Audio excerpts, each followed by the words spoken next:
네, 우리 오른손 한번 들고 신호배를 믿음 선포하겠습니다. 내 평생 소원 예수 믿기를 최고의 하나님께 세상의 예배를 예배로 살고 삶으로 증거하자. 아멘. 감사합니다. 우리는 새해 들어서 계속 예배에 대해서 살펴보고 있습니다. 예배는 살아계신 하나님과의 만남이며 관계입니다. 우리는 지난 2주간에 걸쳐서 이 만남의 태도가 인생의 갈림길이 된다라고 하는 것을 배웠습니다. 하나님께 치유받고 돌아온 한 명, 그 사람, 그리고 가인이 아닌 아벨의 예배, 그 예배를 하나님이 기뻐 받으셨습니다. 우리는 이것을 한문어로 열납이라고 하죠. 기쁠 열, 받을 납, 열납하셨다라고 말하는 것입니다. 오늘은 예배에 대한 세 번째 시간으로 하나님께서는 어떤 예배자를 찾으시는가에 대해서 함께 살펴보려고 합니다. 저는 첫 시간에 이런 말씀을 드렸습니다. 이 땅에 살고 있는 모든 사람은 예배자입니다. 예수를 믿는 우리만 예배자가 아니라 세상 사람들도 예배자다, 그렇게 말씀드린 바 있습니다. 왜 그렇습니까? 예배라고 하는 그 워십이라고 하는 단어의 뜻을 알면 우리는 해석할 수 있습니다. 월, 가치 있는 것, 세상 사람들도 예배한다라고 하는 것이죠. 자기가 가치 있게 여기는 그 일, 그것이 무엇이 되었건 간에 그것에 나의 시간과 돈과 정력을 쏟고 있다면 바로 그것을 예배하고 있다라고 하는 것입니다. 오늘 목사님 책에서 읽은 예화입니다. 목사님이 신방을 갔습니다. 그런데 아이 이름을 물어보니까 아이 이름이 너무 이쁜 거예요. 그 이름이 뭐냐 하면 예하라는 이름입니다. 여러분, 이름 자체가 너무 이쁘지 않습니까? 여러분 개인의 이름들도 아름답지만 예하, 이 목사님이 감격했습니다. 그래서 묻는 겁니다.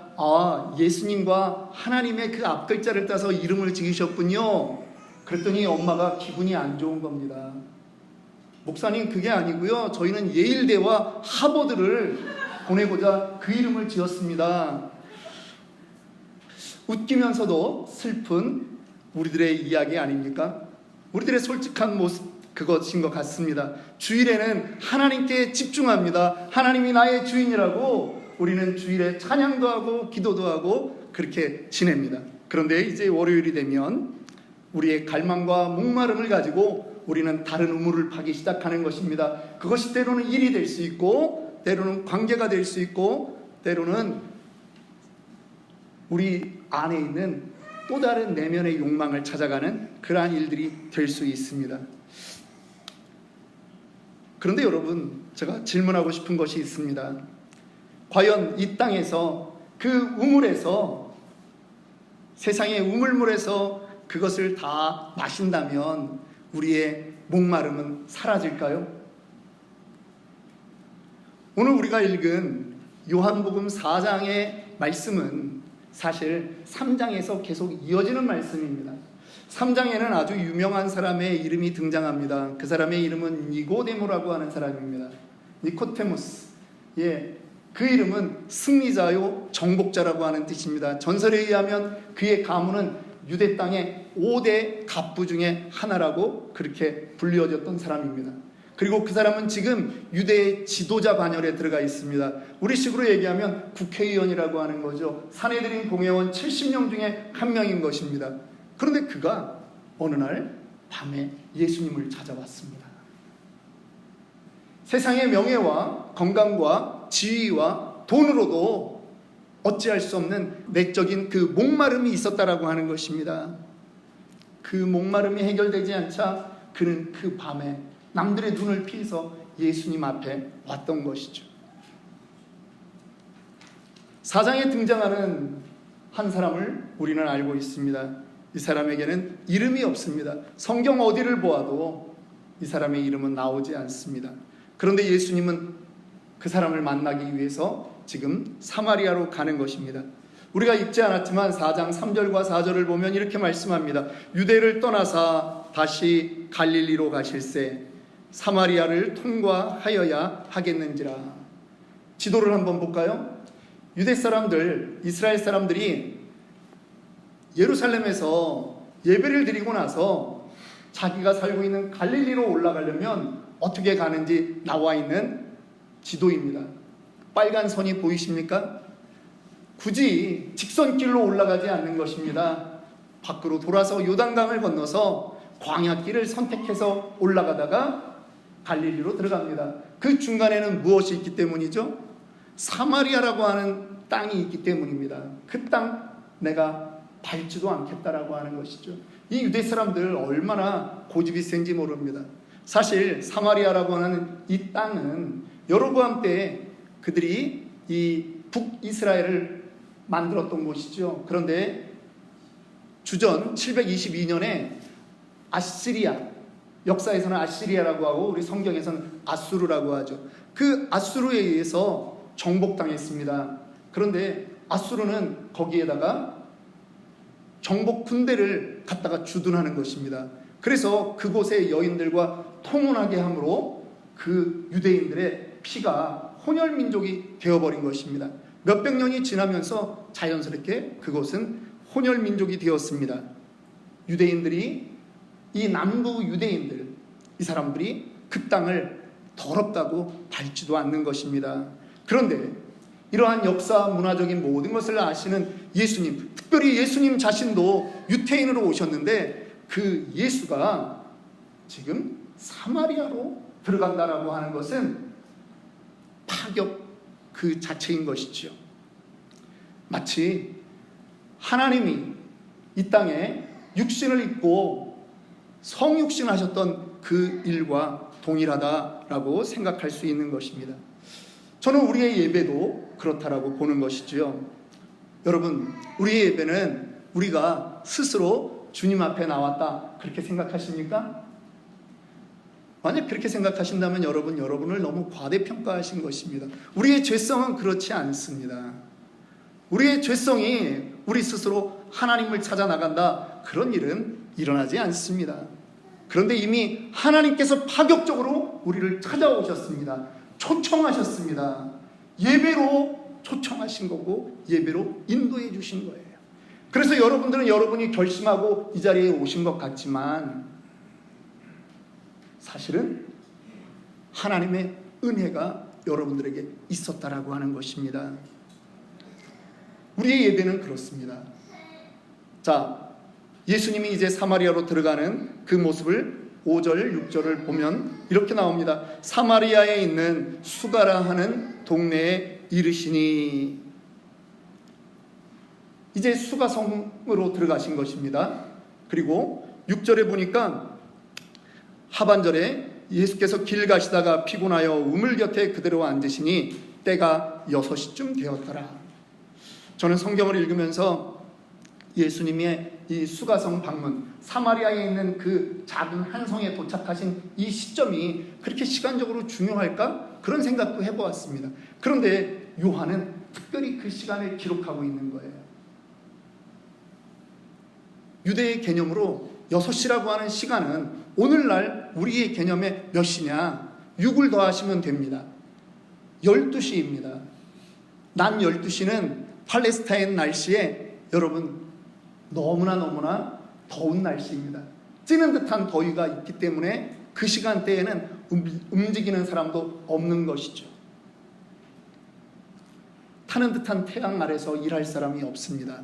다 그 시간에는 집에 들어가서 낮잠을 자거나 쉽니다. 거리는 적막합니다. 정오의 시간은 마치 멈춰진 그러한 시간과 같은 것입니다. 때로는 무의미하게 보여지는 시간이기도 합니다. 여러분들의 인생에 정오의 시간은 언제 경험해 보셨습니까? 열심히 일했는데 결과가 나지 않습니다. 성과가 없습니다. 질병이나 경제적인 위기로 인해서 내 삶이 고립되어졌던 그런 시간은 없으십니까?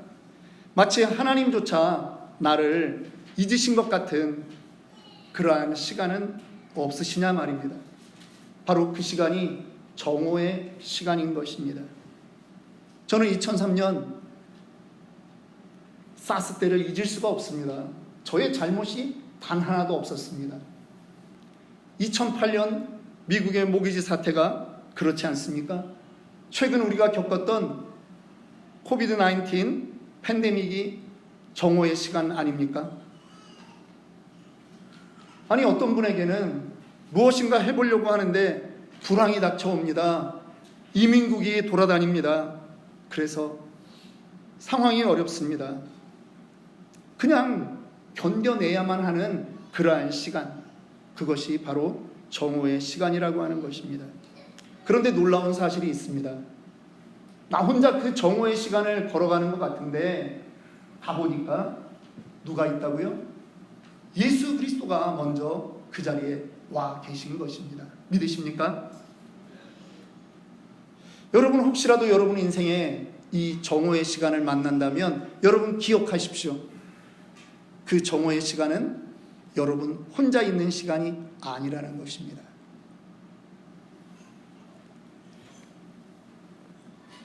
예수님과 여인이 만나는 장소는 수가성의 우물가입니다. 우물가는 어떤 곳일까요? 제가 우물에 대한 기억이 처음 있었던 것은 약 7살 때 정도로 생각이 됩니다. 시골에 갔습니다. 여름에 뛰어놀고 한참 놀고 그러면요, 정말 떼국물이 흐를 정도로 땀이 삐질삐질 납니다. 그랬더니 저희 어머님이 그 두레박으로 이 우물에서 물을 퍼가지고 저를 씻겨주시는데 그 시원함을 저는 잊을 수가 없습니다. 저에게 우물이라고 하는 것은 낭만의 장소요, 추억의 장소입니다. 그런데 우물이라고 하는 것이 모든 사람에게 그런 장소는 아닐 것입니다. 특별히 오늘 예수님을 만나는 이 사마리아 여인에게 이 우물이라고 하는 곳은 비참한 자리입니다. 피할 수 있으면 피하고 싶은 그러한 장소입니다. 매일매일 물 기르러 그 자리에 가는 것이 이 여인에게는 너무나 힘들었다라고 하는 것이죠. 우리에게도 그런 우물이 있을 수 있습니다.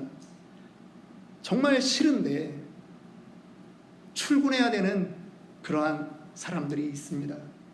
아니, 대부분 다 출근하시죠. 그런데 그 공동체가 너무 어려운 곳이라면 정말 가기 싫은 곳입니다. 우리 유학생들에게도 그럴 수 있습니다.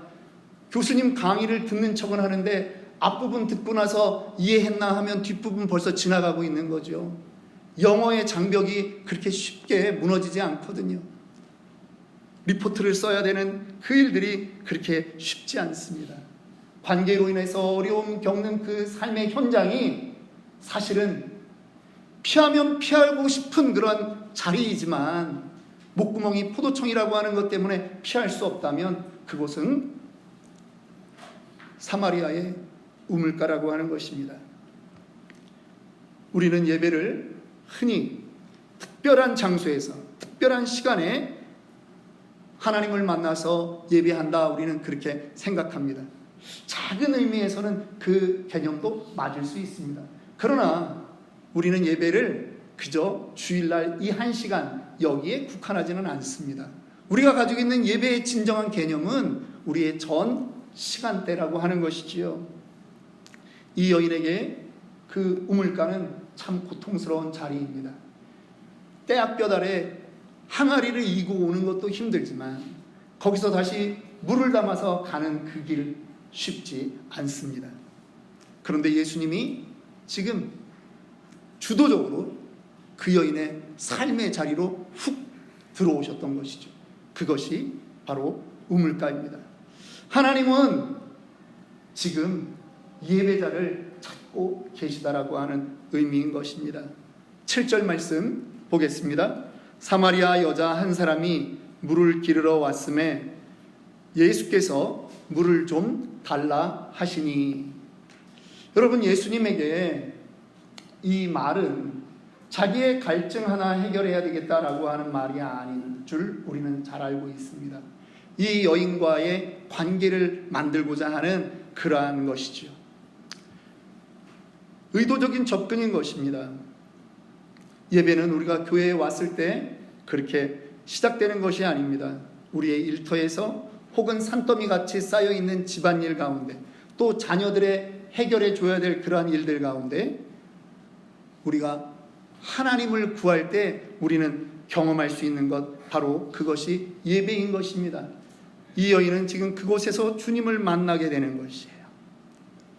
여러분, 우리는 지금 이 여인과 예수님의 대화를 이제 주목해 보아야 합니다.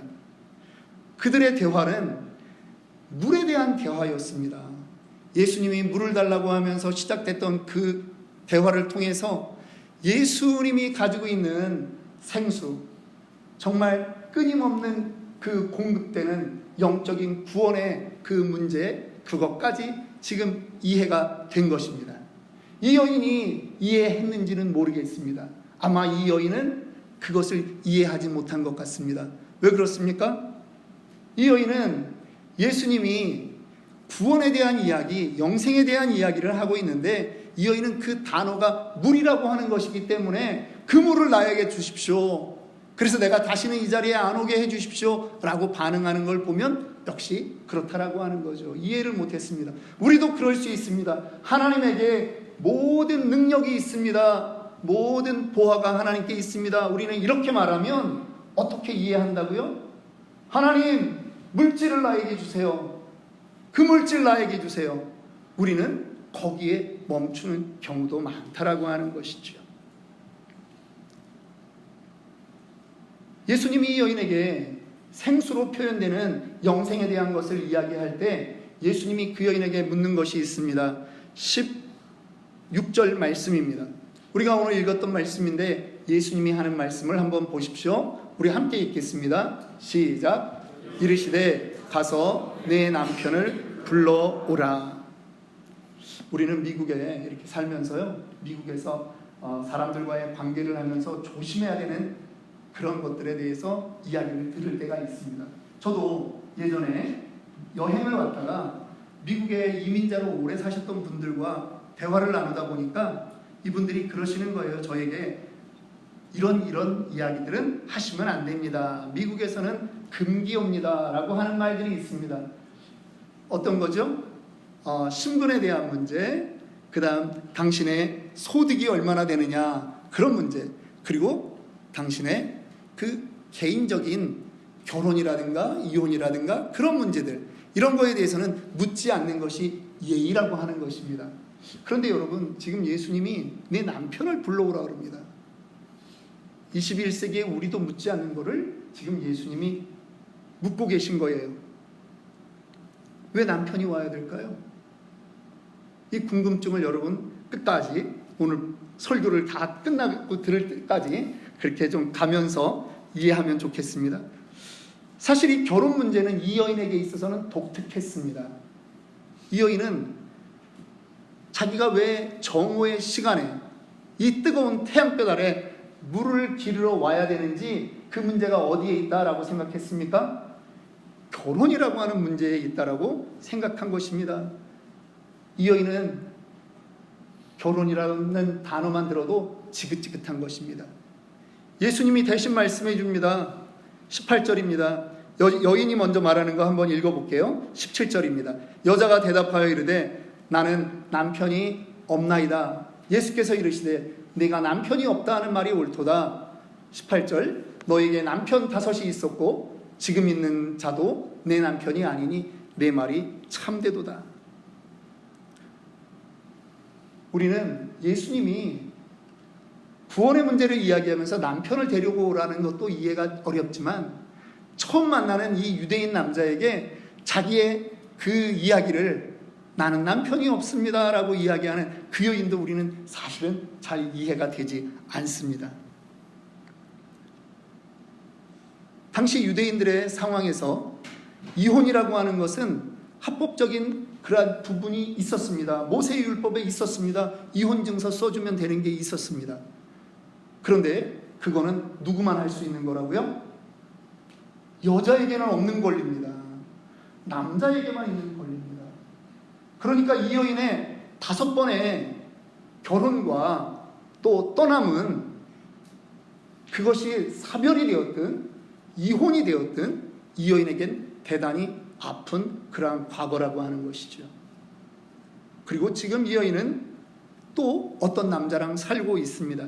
우리는 또 이렇게 질문할 수 있습니다. 아니, 결혼 5번 했으면 진릴만도 됐지, 어떻게 또 다른 남자랑 살고 있어? 이 여자 문제 있는 여자 아니야? 이렇게 우리는 생각할 수 있는데, 여러분 잠깐 그 판단을 보류하십시오.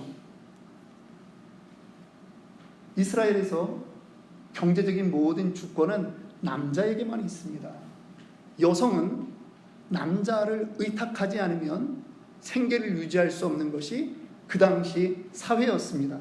그것은 우리가 룻기를 보면서도 우리가 잘 알 수 있었던 그러한 문제라고 하는 것이죠. 이 여인에게 5 남편이라고 하는 것은 과거의 트라우마요, 상처요, 수치인 것입니다. 5 남편, 그 5 남편 때문에 자신이 지금 이 정오의 우물가로 몰려온 그러한 것입니다. 여러분에게는 어릴 적 상처, 트라우마 없으십니까? 심리학자들이 말합니다. 잊었을지는 모르겠지만 상처 없는 사람은 없다라고 하는 거예요. 특별히 그 상처는 어디에서 가장 많이 받게 되느냐? 가정 안에서 성숙되지 못한 부모님, 형제 자매의 관계 속에서 그러한 문제들을 겪게 된다라고 하는 것입니다. 만약 그런 상처가 있다면 여러분에게 그 상처는 5 남편인 것입니다. 여인이 솔직하게 대답을 하자 예수님과 이 여인의 대화는 차원이 다른 그러한 단계로 올라갑니다. 19절입니다. 여자가 이르되 주여 내가 보니 선지자로소이다. 우리 조상들은 이 산에서 예배하였는데 당신들의 말은 예배할 곳이 예루살렘에 있다 하더이다.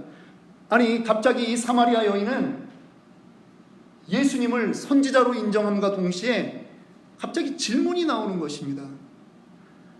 지금 생수에 대한 이야기를 하다가 어떤 쪽으로 질문이 바뀌어간다고요? 예배에 대한 질문이 나옵니다. 특별히 예배를 어디서 드려야 되느냐라고 하는 질문을 하게 되는 것입니다. 우리는 여기서 제가 여러분에게 좀 질문을 해보고 싶습니다. 학교 다닐 때 나는 질문을 참 잘했다, 질문을 많이 하는 아이였다. 손 한번 들어주시겠습니까? 아무도 안 드시는군요. 제가 그분께 질문하려고 했던 의도는 전혀 아닌데, 근데 우리가 아는 것이 있습니다. 질문이라는 것이 무척 어렵다라고 하는 거죠. 질문을 통해서 그 사람이 얼마나 알고 있고 그 사람이 어떤 수준의 이해를 가지고 있는지 그걸 우리는 질문을 들으면 알게 된다라고 하는 거예요. 그래서 쉽게 질문하지 않습니다. 질문이 어려운 거예요. 갑자기 예배를 물어봤다. 여러분, 이거 쉽지 않은 문제라는 거예요. 만약에 여러분에게 골프의 황제 타이거 우즈가 옆에 왔습니다. 그래서 질문할 기회를 줬어요. 그럼 여러분은 무엇을 물어보시겠습니까? 부집사님, 무엇을 물어보시겠습니까? 답을 하라는 얘기는 아니니까 귀를 만지고 너무 당황해하지 마세요. 당연히 어떻게 해야 내가 골프를 잘 칠 수 있습니까? 어떻게 해야 싱글 갈 수 있습니까? 이게 질문을 하겠죠. 만약에 여러분 옆에 투자의 황제 워렌 버핏이 와 있다. 그러면 여러분 그 사람에게 무슨 질문을 하겠습니까? 당신은 과거에 당신의 와이프를 어떻게 만났습니까? 그런 질문을 할 사람이 있을까요? 그 아까운 시간에? 어느 주식에 투자를 해야 되고 어떻게 해야 됩니까? 이 질문을 할 거 아니에요. 여러분, 그런데 이런 문제도 있어요. 누군가가 골프의 얘기를 나왔으니까 어떻게 하면 싱글합니까? 그러는데 저 같은 사람은 골프에 대해서 모르거든요. 그러면 싱글? 나는 더블인데? 나는 커플인데? 왜 갑자기 싱글 얘기를 하지? 저는 그렇게 생각할 수밖에 없는 거죠. 백그라운드가 없으면 그렇다라고 하는 거예요. 고민하지 않았으면 질문할 수 없다라고 하는 얘기입니다. 이 여인의 인생에 선지자를 만나면 꼭 묻고 싶은 것이 있었습니다. 자기네들은 그리심산에서 금송아지를 두고 예배하는데 유대 사람들은 예루살렘에서 예배를 해야 된다라고 하는 거예요. 너희들의 예배는 잘못됐다라고 그렇게 늘 얘기하는데 나는 모르겠다는 거죠. 내가 선지자를 만나면 꼭 한번 묻고 싶은 것이 있다. 어떻게 예배 드리는 것이 진짜 진정한 예배냐라고 하는 것입니다. 이 여인에게는 그 갈망이 있었던 것입니다. 예배에 대한 목마름이 이 여인에게는 있었다라고 하는 것이죠. 예수님이 말씀합니다. 21절입니다. 예수께서 이르시되 여자여 내 말을 믿으라. 다 같이 이 산에서도 말고 예루살렘에서도 말고 너희가 아버지께 예배할 때가 이르리라. 예수님은 그녀의 궁금증을 답해 주십니다. 장소의 문제가 아니다라고 하는 것입니다. 23절입니다. 아버지께 참되게 예배하는 자들은 영과 진리로 예배할 때가 오나니 곧 이때라. 아버지께서는 자기에게 이렇게 예배하는 자들을 찾으시느니라. 요한복음에서 말씀하는 영이라고 하는 말은 성령이에요. 진리라고 하는 말은 예수 그리스도를 말하는 거예요. 영과 진리로 예배한다라고 하는 말은 성령의 인도하심 가운데 진리이신 예수님을 주인으로 모시는 그러한 예배를 말하는 것입니다. 여인도 대답합니다. 25절입니다. 영광스러운 그 예배는 누가 오면 우리에게 알려주신다? 메시아가 오면 우리에게 알려주실 것이다 라고 말하는 거예요. 예수님이 그녀에게 말하는 것입니다. 내 앞에 있는 지금 내가 바로 그다. 메시아다. 네가 갈망하는 그 참된 예배의 주인공이 바로 나라고 하는 것입니다. 예수님과 함께 예배하는 것, 예수님 앞에 나의 모든 것을 오픈하고 나아가는 것, 바로 그것이 온전한 예배라고 하는 것입니다. 시편 42편 1편은 우리에게 이렇게 말씀하고 있습니다. 사슴이 시냇물을 찾기에 갈급한 같이 내 영혼이 주를 찾기에 갈급하나이다. 사슴이 시냇물을 내려가는 그 광경을 여러분 너무나 낭만적으로 보지 마십시오. 사슴은 죽을 둥 살둥 내려가는 것입니다. 죽기를 각오하고 시냇가로 가는 것입니다. 왜냐하면 목마른 사슴이 그 시냇가에 올 거를 알기 때문에 포획자들은 거기서 기다리는 것입니다. 사냥꾼들이 그곳에서 기다리고 있습니다. 그런데 사슴은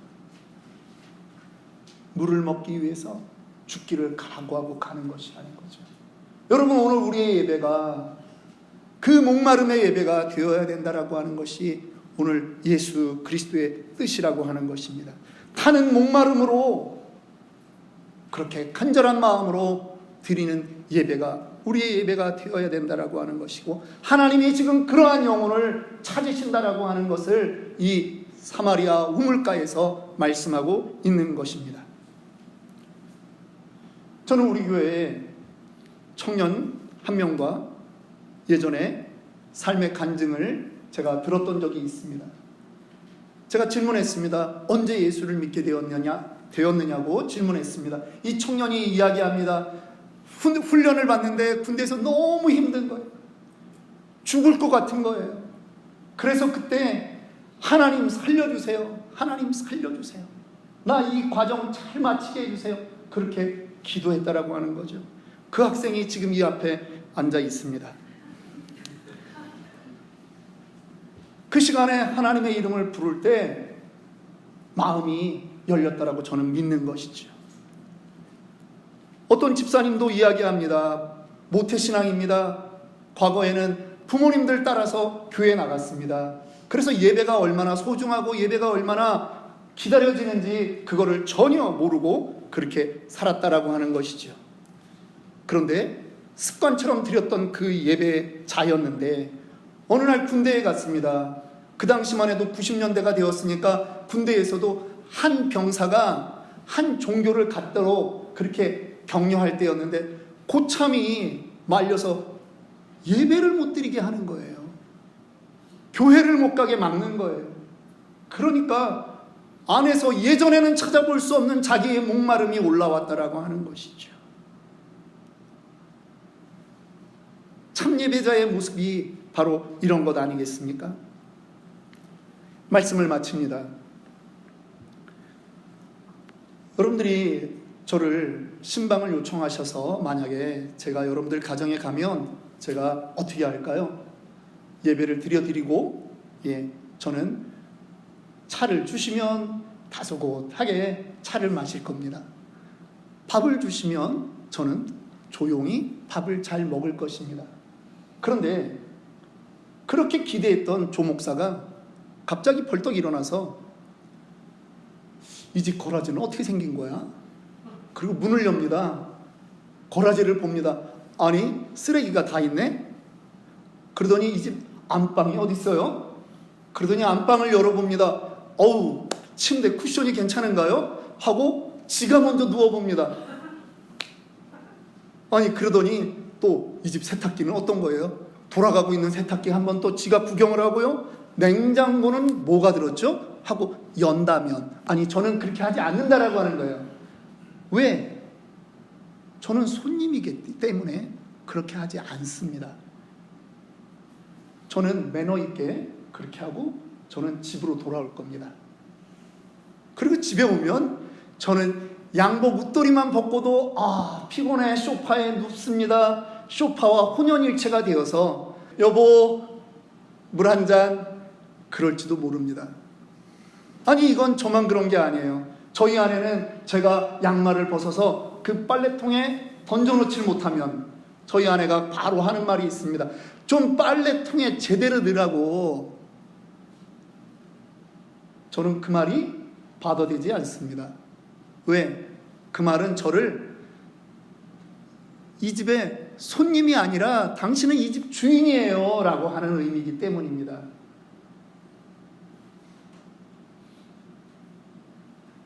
여러분, 예수님이 이 여인에게 별말을 다 묻습니다.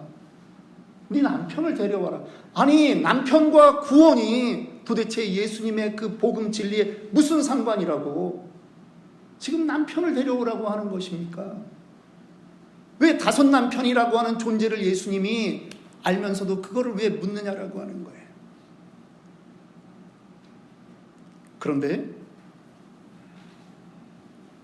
예수님의 마음이 있습니다. 나는 너의 손님이 되고 싶은 것이 아니야.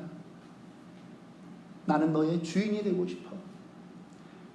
여러분에게 하나님은 어떤 존재이십니까? 마치 집의 거실 한 구석에 있는 요술램프처럼 내가 필요할 때는 잘 부벼가지고 누군가를 불러내는 그러한 존재가 하나님은 아닙니까? 하나님은 우리에게 손님으로가 아니라 주인으로 살고 싶은 것입니다. 심지어 우리의 과거, 우리의 상처, 우리의 수치까지 주님은 함께하고 싶어 하신다라고 하는 것입니다. 그런데 사람들이 맡기질 않습니다. 하나님이 찾으시는 예배자라고 하는 그 말은 무슨 뜻입니까? 지금 하나님의 마음에 합당한 그 예배자가 너무나 드물다라고 하는 것입니다. 여러분 인생의 정오는 언제입니까? 여러분 인생의 우물가는 어디입니까? 여러분 인생의 다섯 남편은 도대체 무엇입니까? 주님이 말씀하십니다. 내가 그 모든 것의 주인이 되면 안 되겠니? 라고 하는 것입니다. 오늘 우리는 식사 후에 텐트별로 소그룹을 할 것입니다. 여러분들의 정오는 무엇이며 여러분들의 우물가는 어디이며 여러분들의 다섯 남편이 무엇인지 질문할 것입니다. 여러분들이 오픈하실 수 있는 만큼만 오픈하십시오. 리더들도 오픈해라 강요하지 마십시오. 그러나 오픈하는 것도 도전입니다. 여러분들 인생에 우물가에서 기다리는 주님을 향해서 마음문을 활짝 여시기를 축원합니다. 그것이 바로 타는 목마름으로 하나님께 나아가는 예배자의 태도인 줄 믿습니다. 그렇게 도전하는 모든 성도들 되기를 주님의 이름으로 축원합니다. 기도하겠습니다.